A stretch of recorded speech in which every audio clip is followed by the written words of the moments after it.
እድገትና ውጤታማነት ከምናረጋግጥባቸው ዋነኛ የትኩረት አቅጣጫዎች መካከል አንዱ የሰው ሀብት ልማት ጉዳይ ነው። ከዚህም ጋር በተገናኘ እንደ ድርጅት ሰፊ የሆኑ የኢንቨስትመንት ስራዎችን የምንሰራው ከዛ ጋር በተገናኘ ነው። አሁን ደግሞ ከሊንክዲን ጋር በመተባበር ለሰራተኞቻችን ያስተዋወቅነው የሊንክዲን ለርኒንግ የስልጠና ፕላትፎርም ከዚህ ኢንቨስትመንት ጋርና ከድርጅቱ ኮሚትመንት ጋር የተገናኘ ነው ማለት ነው። ሊንክዲን ለርኒንግን እንግዲህ ተመራጭ ያደረግንባቸው ምክንያቶችን ስናይ አንደኛ ዲጂታሊ ኢኔብልድ የሆነ የለርኒንግ ሶሉሽን መሆኑ ነው። ይህም ለሰራተኞቻችን በርካታ የሆኑ የስልጠና አማራጮችን በተመቻቸው ጊዜና ቦታ እንዲያከናውኑ እንዲሰለጥኑ የሚያግዝ መሆኑ ነው። ሁለተኛው እንግዲህ ዓለም አቀፍ የሆኑ የቢዝነስ ሰዎች እንዲሁም ደግሞ በተለያየ ፊልድ ስልጠና የሚሰጡበት ፕላትፎርም መሆኑም ተመራጭ እንድናደርገው አድርጎናል። በሶስተኛ ደረጃ ላይ የምናየው እንግዲህ ወቅታዊ የሆኑና እጅግ በርካታ የሆኑ የስልጠና መርሃ ግብሮችን ፕላትፎርሙ ላይ የያዘ መሆኑ ይህንን አማራጭ ለሰራተኞቻችን እንድናቀርብ ምክንያት ከሆኑት መካከል ሶስተኛ ላይ ይገኛል። እንግዲህ ከሊንክዲን ጋር የጀመርነው ፓርትነርሺፕ ለቀጣይ 3 ዓመታት ከድርጅቱ ጋር የሚቆይ ይሆናል። ያ ማለት ግን በ3 ዓመቱ ያልቃል ማለት አይደለም። ረጅም የሆነ ርቀትን ከሊንክዲን ለርኒንግ ጋር መጓዝ እንፈልጋለን። ምክንያቱም ይህ ፕላትፎርም ዓለም አቀፍ የሆኑ የስልጠና አማራጮችን ለሰራተኞቻችን የምናቀርብበት እንደመሆኑ ይበልጥ እያሰፋ ነው የምንሄድ ይሆናል።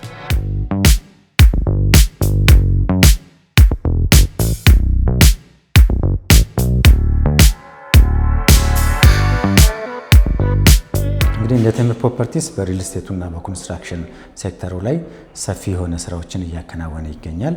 እነዚህን የስራ ክንውኖች ደግሞ ይበልጥ የምናሳድጋቸውና የተሻለ የምናደርጋቸው ብቁ የሆኑ ሰራተኞችን በድርጅታችን ውስጥ ይዘን ስንቀጥል ነው። ስለዚህ የሰው ሀብት ልማት ላይ እንዳጠቃላይ የምንሰራቸው ስራዎች በሪል ስቴት ሴክተሩ ላይ ቀዳሚ ሆነን እንድንገኝ የሚያግዙ ናቸው። ይህ ደግሞ የሊንክዲን ለርኒንግ ፓርትነርሺፕ ሰራተኞቻችን ወቅታዊ የሚባሉ የስልጠና መርሃ ግብሮችን ከዚህ ፕላትፎርም በማግኘት የስራ ክህሎታቸውንና እውቀታቸውን እንዲያሳድጉ ከዛም ባለፈ ደግሞ በስራ ሂደት የሚያጋጥማቸውን የስራ ተግዳሮቶችና ኮምፕሌክሲቲዎች በተሻለ መንገድ እየፈቱ የድርጅቱን ውጤታማነት እንዲያረጋግጡ የሚያግዝ ነው። እንግዲህ ከሊንክዲን ጋር ያደረግነው ፓርትነርሺፕ ዋነኛ ዓላማው የሰራተኞቻችንን የእውቀትና የክህሎት ደረጃ ማሳደግ ስለሆነ ሰራተኞቻችን የሊንክዲን ለርኒንግን ፕላትፎርም በመጠቀም በሚወስዳቸው ስልጠናዎች የእውቀት ሽግግር በከፍተኛ ሁኔታ እንዲተላለፍና ስራቸውን የሚያከናውኑበትን ደረጃ ደግሞ ይበልጥ በማሳደግ የእነሱንም የድርጅቱንም ውጤታማነት የሚያረጋግጡበትን ትልቅ መፍትሄ የያዘ ነው ማለት ነው።